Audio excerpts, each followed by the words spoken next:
in the earlier days, where did you kind of find your passion to pursue engineering and specifically aerospace engineering? Sure, you bet. Well, I'm old enough to have watched the moon landing live.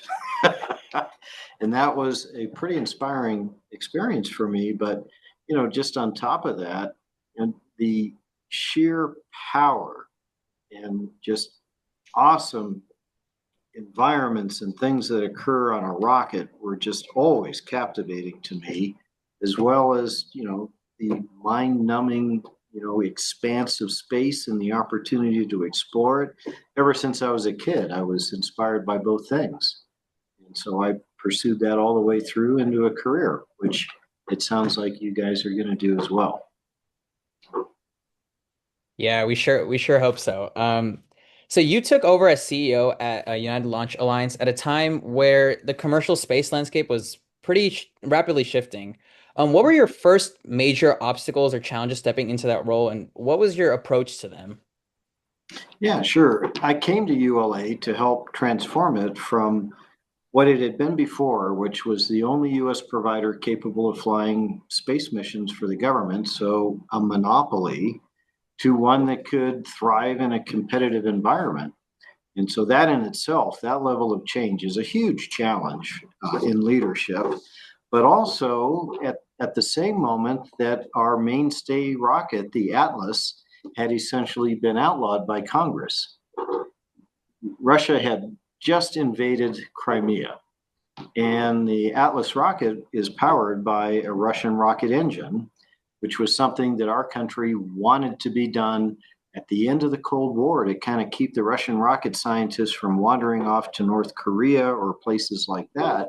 And so it had been encouraged, it had been done, but now that time had passed. And Congress had acted abruptly and said, that's it.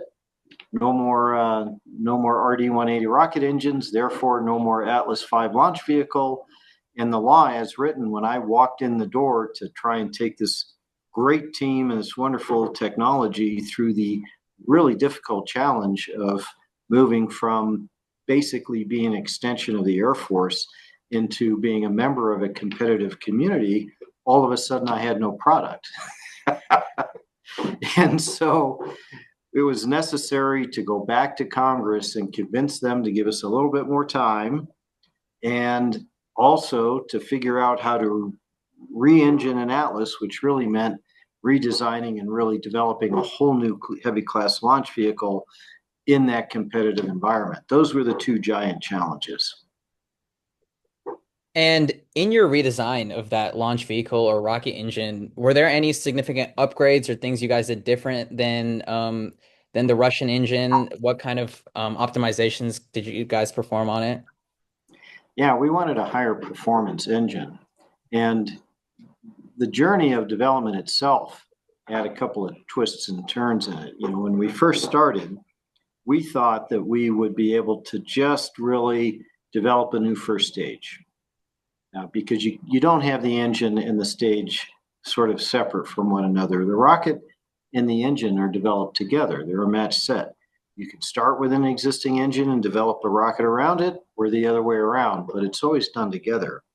But as we started into development, the world started to change around us, especially the national security world.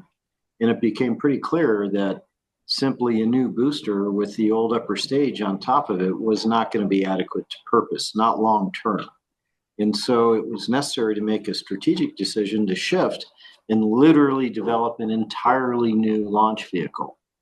And in doing so, we had the opportunity to develop a single core heavy.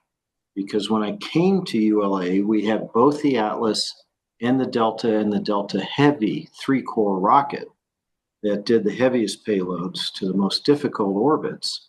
And part of the reason we had the two families is because there's a law called Assured Access to Space, where the country says we will always have two ways to get to space. Space is so important for America. There has to be two ways, because if something goes wrong with one of the rockets or a pad is blown up, we can't be grounded. But since there was now a competitive environment, and SpaceX was just coming into the market. At that moment, they had only the Falcon 9. They weren't flying very often, but it was pretty clear that they were going to be able to grow in and become, the kind of presence in the industry that they are now. That meant ULA did not have to be the sole keeper of assured access. We didn't have to have two redundant rockets.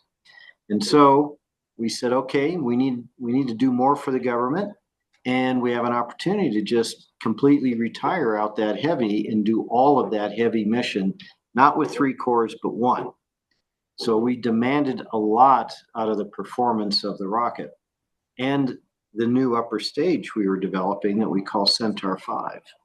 And we also made another strategic choice, which was to focus on the most difficult, almost entirely unique to national security mission, which is essentially the direct inject to GSO, geosynchronous orbit, and other missions like that take a very different kind of rocket than a rocket that is optimized around commercial missions that usually drop their payloads off in low Earth orbit. So big right turn in the middle of that development program, responding to the environment that changed after we started while coping with our best rocket being outlawed, and ended up where we were. And so, yes, you're right. That drove a whole new set of performance requirements, new technologies, and so on. That's very, very insightful to hear. I mean, nothing ever goes to plan, it seems. So could you, going back a little, could you speak on the ways that your engineering technical based background still impacts you today, especially as you've grown into a more leadership and entrepreneurial like role? Yeah, absolutely. And this is one of the kind of the unique things about aerospace that you will discover in your career is the nature of the work is very, very technical. And you're almost always somewhere pushing the limits of what is state of the art. And in order to be effective, even as a business leader, you need to understand what you're leading. And at the end of the day, you're making strategic decisions on behalf of that company that are really, really heavily influenced by technology and technical judgment. And you really need that technical background to be effective at it. So even today, as a CEO, I am involved in technical choices and technical judgments, technical decisions almost every day. And the architecture of this Vulcan rocket that we're flying now, which, as I said, is a high energy orbit optimized rocket, I had to make that call because the entire future of your company, when you do something like develop a fundamentally new product that takes years to develop, which is another hallmark of aerospace, and a lot of money, you're betting the farm. If you get that wrong, the company will go out of business probably partway through development. So you got to know what you're doing. And I had to be responsible for and choose that architecture. And then every day after that, there's something where if I'm not making the decision myself, I have to be confident that we're heading in the right direction. And the other thing that's probably important to appreciate, when you are an engineer, you're going to learn that you don't always have all of the information, all of the data that you would love to have to know that you're absolutely right in every choice you make. Engineering is about optimizing your solutions for your situation and about the art of knowing when you have enough information to make the right choice. And sometimes that's influenced about how urgent it is and the risks that you'll take when you do that.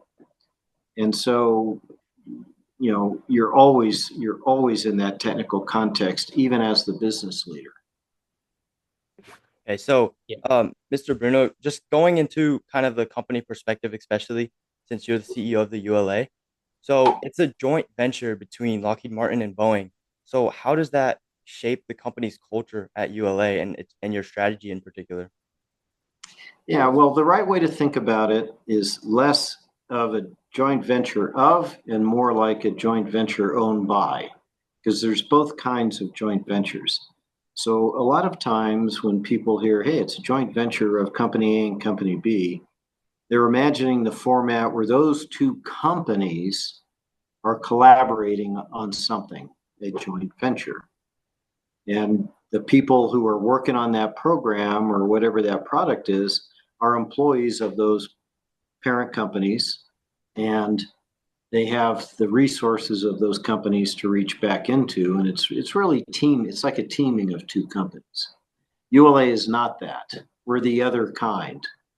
So when ULA was created in 2006, the Atlas V rocket already existed, and so did Delta IV and something called Delta II.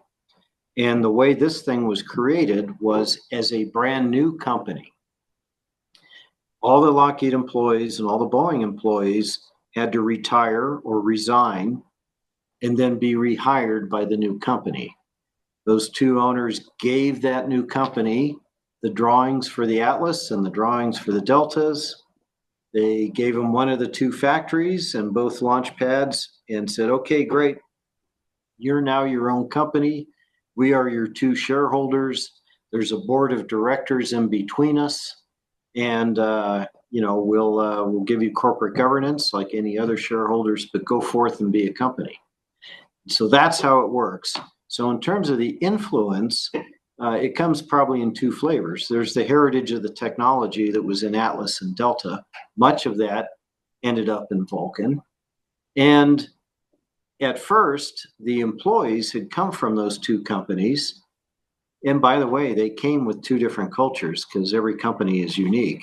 That had to be blended together into sort of a new culture that had heritage in both Boeing and Lockheed Martin.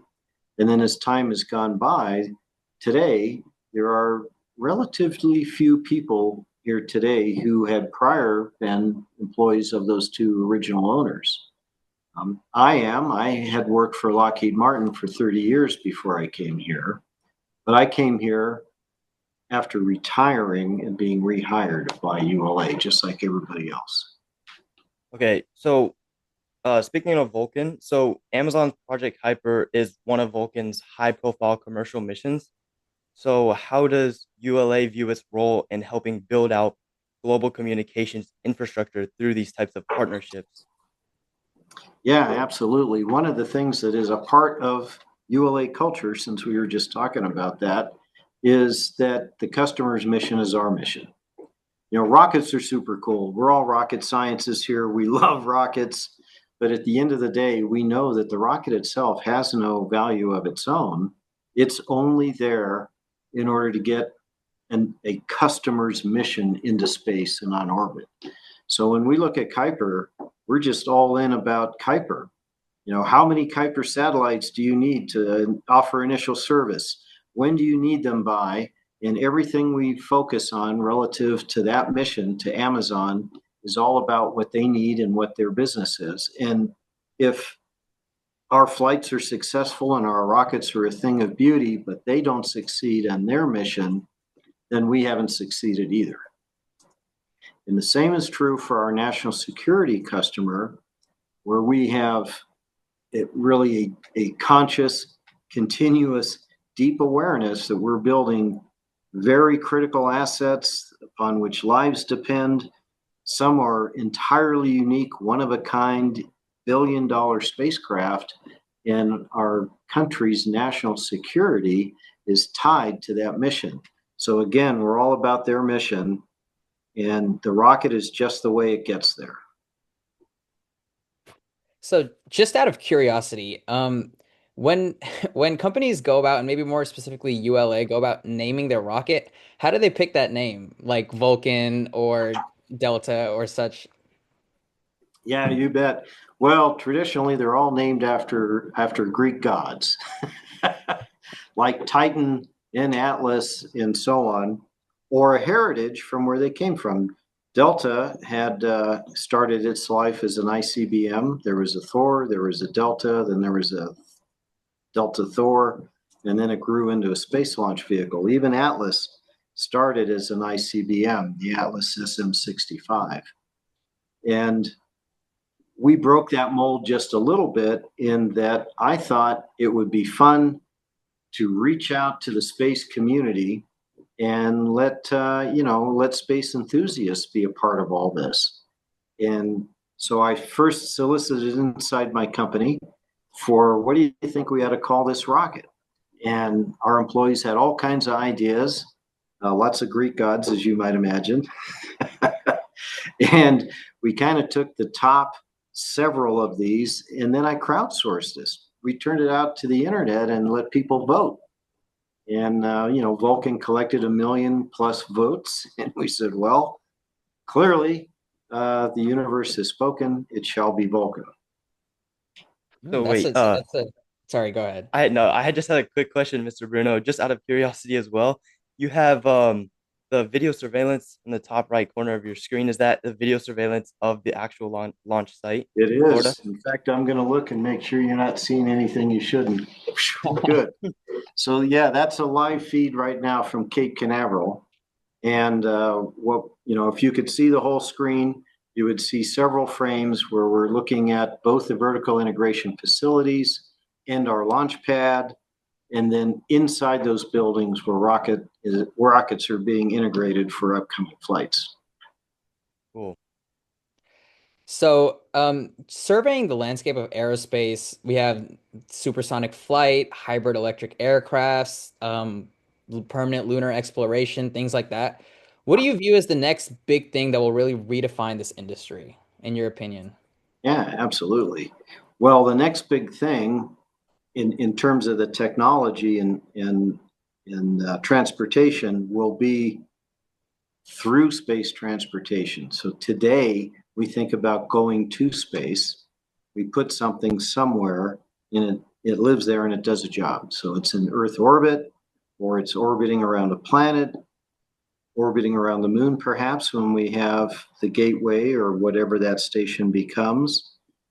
But the thing that will really change everything is when we can move through space at will. So not just getting to space, but actually having a transportation network throughout space, a railroad, if you will, in space. And the reason that will change everything is because there are tremendous natural resources in space. So if you think about it, when we consider our planet and its ecology and its environment, we're often thinking about a place where we have finite resources, right? We're eventually going to run out of industrial metals or precious metals or other resources.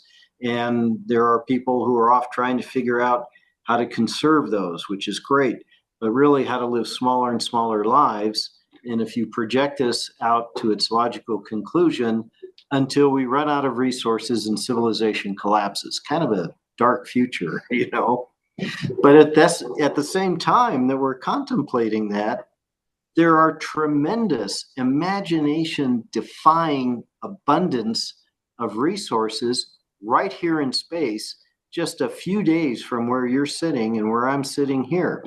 The moon is very, very rich in industrial metals, and the near Earth objects, asteroids that are just beyond the Earth's orbit, contain massive quantities of natural resources.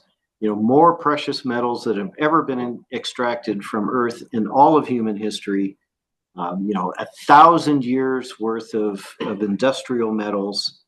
The moon itself, full of water. Now we're finding water is everywhere, which, by the way, is easily made into the most energetic rocket propellants available to fuel our transportation system, but also things like helium-3 that will be really, really useful in different forms of nuclear power.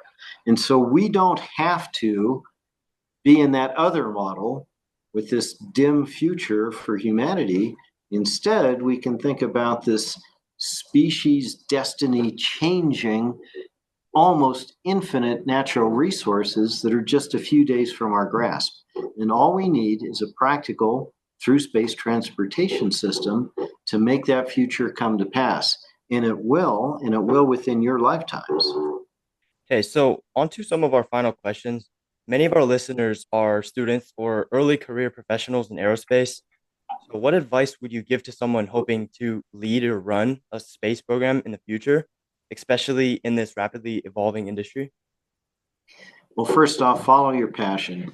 If you have a passion for space and for aerospace and the wonderful things that not only we develop in terms of technology, but the truly important work that that technology can accomplish for humanity, drive hard on that and follow it. In terms of your career, as you're getting going through your career and you're moving through that journey, I always tell people, especially earlier in your career, volunteer for the hard stuff.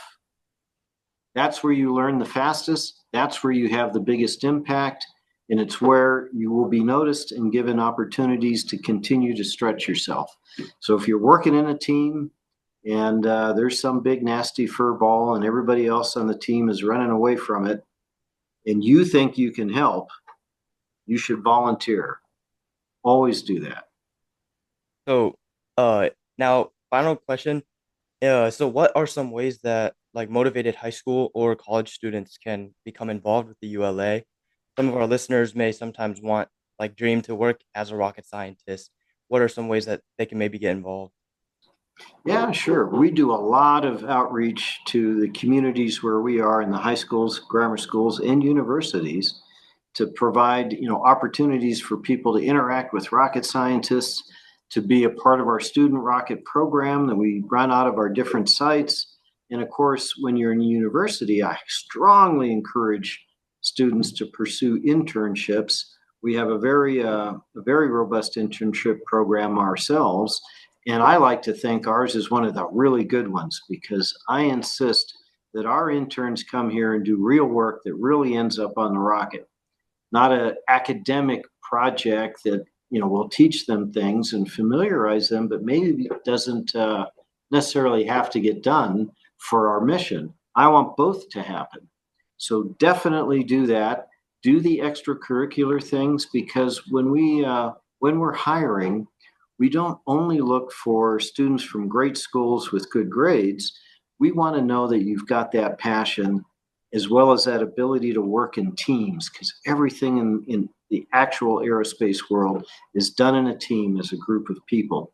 Whereas your educational experience, even when it's multidisciplinary or they're team projects, it's really still focused on you because you're trying to build your personal toolbox of skills.